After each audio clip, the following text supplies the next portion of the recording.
अखियां से होला सजा बेकसूर पावे दिलवाई भोला।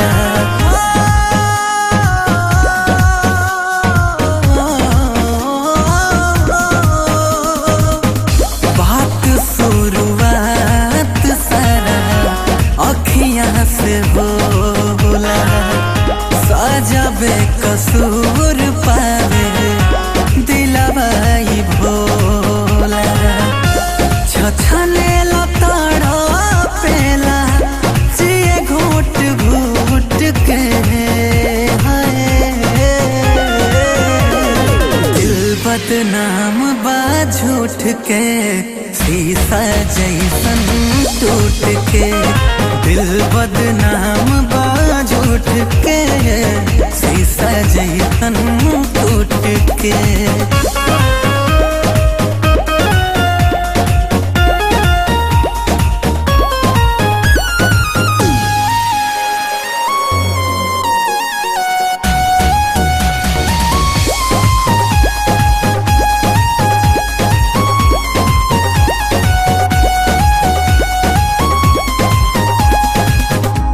पहिले तके हुआ के धसेला नयन में ओकरा बाद बस जाला के धड़कन में।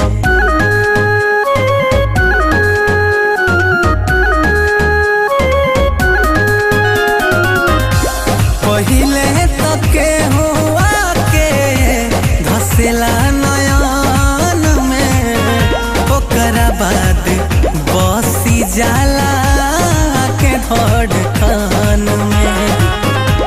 करेला गुनाह के सजा के पावे तब के अखियां से दोष ना बतावे।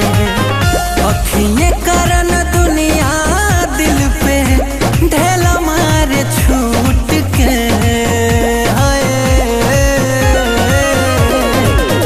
बदनाम बा झूठ के शीशा जैसन टूट के। दिल बदनाम बा झूठ के शीशा जैसन टूट के।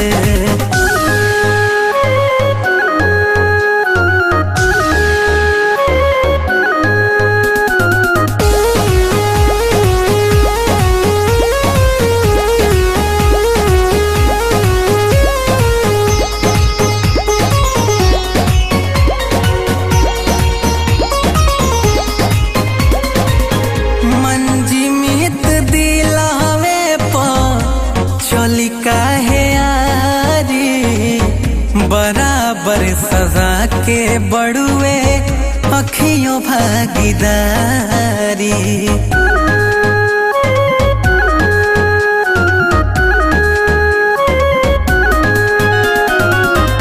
मंजी मित दिलावे पा चली काहे आरी। सागर सजा के बड़ुए अखियों भागीदारी। बेदर्द दुनिया सा मझियो न पावे। विश्वजीत गीतिया गा के समझावे। जाला सनम जब रूठ के तब दिलवा रोवे फूट के। दिल बदनाम बा झूठ के शीशा ऐसन टूट के।